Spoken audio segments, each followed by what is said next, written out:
अजीब तमाशा, बेचारा दुकान वाला दुकान बंद करके बैठा था और कस्टमर भी अपने अपने घर पे बैठे हुए। लोगों ने ऑफिस बंद कर दिए थे, शौक था, ज़ौक था लोगों को। बात भी ऐसी थी, हमें जब टकराया तुम्हें कुछ पता नहीं चला तो 1 घंटे बाद क्या पता चला? कि बेवकूफ बनाते हो। कितना पैसा खर्च किया हो, कीमती पैसा, ये सब तुम्हारे दिमाग में क्यों आता है? लोगों का टाइम बर्बाद करने के लिए, पैसा बर्बाद करने के लिए। ये तुम्हारी सोच क्यों, तुम्हारे दिमाग में ये क्यों है?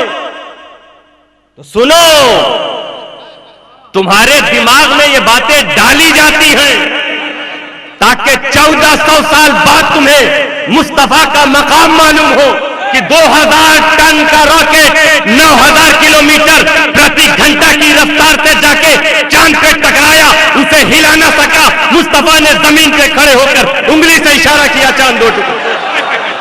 नारे तकबीर, नारे रिसालत, फाज़िले उलूम इस्लामिया हज़रत सैयद हसन अस्करी साहब क़िबला खानवादा अशरफिया जश्न मखदूम सन्नानी।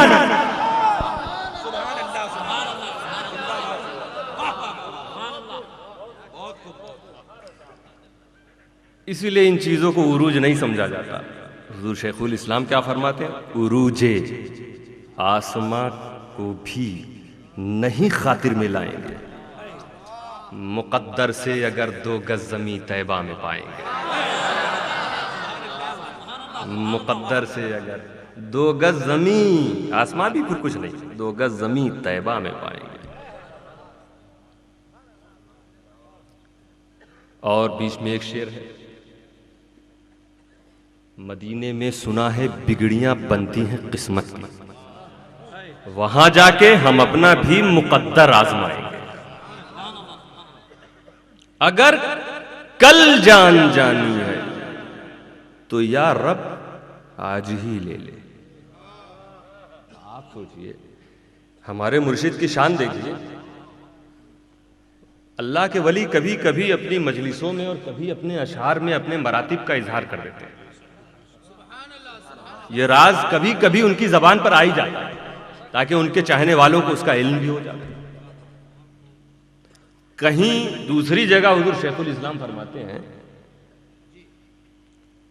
मेरी मौत पे न जाना, मेरी मौत एक घड़ी है, मैं गुलाम मुस्तफ़ा हूं, मेरी जिंदगी बड़ी।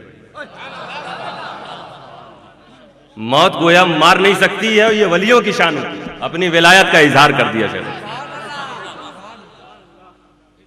मैं मरूंगा नहीं। अल्लाह ताला उनकी ज़ाहिरी हयात में उनके साए को हम सब पर दराज फरमाए।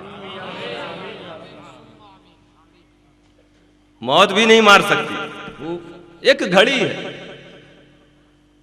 और फिर एक तरफ क्या कह रहे हैं? मौत की तमन्ना कर रहे हैं। एक तरफ कहते हैं मैं मरूंगा नहीं, और फिर कहते हैं अगर कल जान जानी है तो यार अब आज ही ले ले।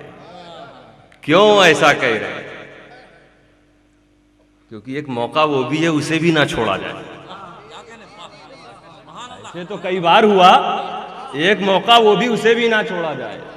अगर कल जान जानी है तो यार अब आज ही ले ले। सुना है कब्र में बेपर्दा वो तशरीफ लाएंगे,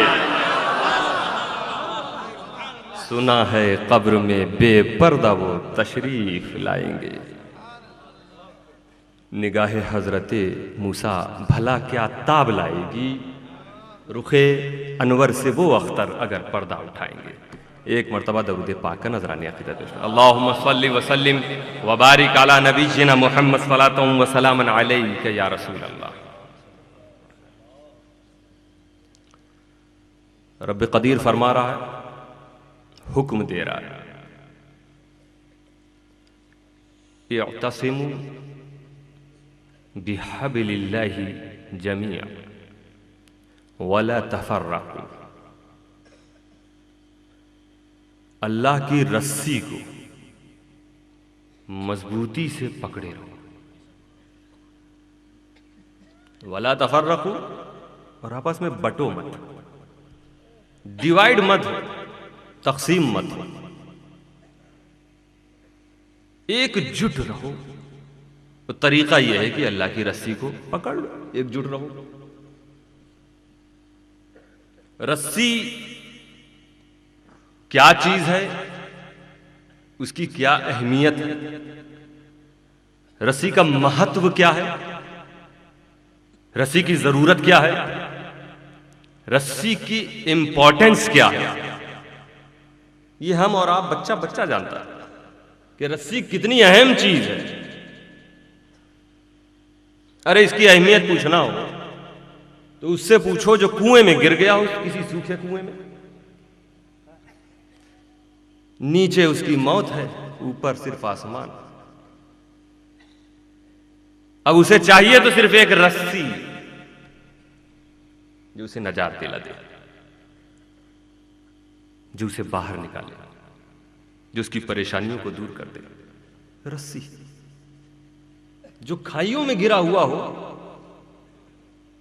कोई उसके आसपास नहीं, उसे उस वक्त दुनिया की कोई दौलत नहीं चाहिए, एक रस्सी चाहिए। हमारे कारगिल के बहादुरों से पूछो,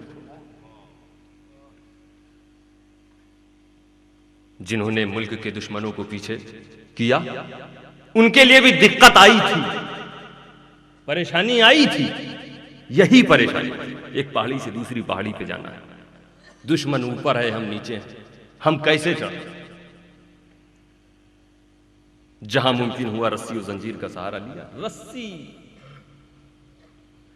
परेशानी में पड़े हुए इंसान को नजात दिलाने वाली का नाम रस्सी। तो रस्सी वो जो हमें परेशानियों से बचाए, रस्सी वो जो हमें नजात दिलाए, रस्सी वो जो हमें मुश्किलात से बाहर निकाले। अल्लाह फरमा रहा है रस्सी को मजबूती से पकड़ो। इसी से पता चल गया कि हमारे रास्ते में भी मुश्किलात हैं। किसी से कहा जाए कि भला जगह जा रहे हो, रात में टार्च अपने पास रख लेना, मतलब वहां लाइट नहीं रहती, तुम्हें जरूरत पड़ेगी तभी टार्च का हुक्म दिया जाए। जहां हमेशा उजाला हो, सड़कों पर भी, गलियों में भी, वहां कोई नहीं कहेगा। अगर कहा टार्च लेके जाओ तो मतलब आपको अंधेरे का सामना करना पड़ सकता है। जब रब फरमाए कि रस्सी को पकड़ना, तो पता चला कि जिस सिराते मुस्तकीम पर हमें चलना है उसमें मुसीबतें भी आ सकती हैं। कभी बदअकीदगी हमें घेरेगी, कभी जुल्म और बर्बरियत के पहाड़ सामने आएंगे, कभी हमारे नेक अकीदों को छीनने के लिए मुश्किलात की खाइयां सामने आएंगी, खाइयां सामने आएंगी। तो आखिर वो रस्सी है क्या जो हमें बदअकीदगी की खाइयों से बाहर निकाले, जो हमें जुल्म और बर्बरियत के पहाड़ों से बचा ले, जो हमारे दिलों को सुकून दे? वो रस्सी है कौन जो हमें नजात तक पहुंचा दे? वो रस्सी है कौन जो हमें खैरियत और नजात की मंजिल तक आसानी से पहुंचा दे? ए खुदा, वो तेरी रस्सी है क्या? तो आओ इमाम आजम के उस्ताज़े अजीज और गौसे आजम के जद्दे करीम हजरत इमाम जाफर की बारगाह में वो कहते नजर आएंगे, नहनु हब्लुल्लाहिल्लज़ी क़ाला फ़ीहिल्लाह। ए लोगों, वो रस्सी जिसे खुदा ने पकड़ने का हुक्म दिया वो रसूल का खानदान है, वो अहले बैत हैं, वो सादाते किराम हैं जिनको पकड़ने का हुक्म दिया है अल्लाह ताला ने। हजरत इमाम जाफर की इस हदीस से मालूम हुआ कि अहले बैत ये खुदा की रस्सी, इसी को पकड़ने का हुक्म अल्लाह ताला ने दिया। किसको दिया? क्या किसी खास इलाके के लोगों को? क्या किसी खास जमाने के लोगों को? क्या यह हुक्म सिर्फ सहाबा के लिए था, ताबेईन के लिए था, सिर्फ अहले अरब के लिए था? क्या सिर्फ मक्का वालों के लिए था? कुरान में खिताब कभी कभी अहले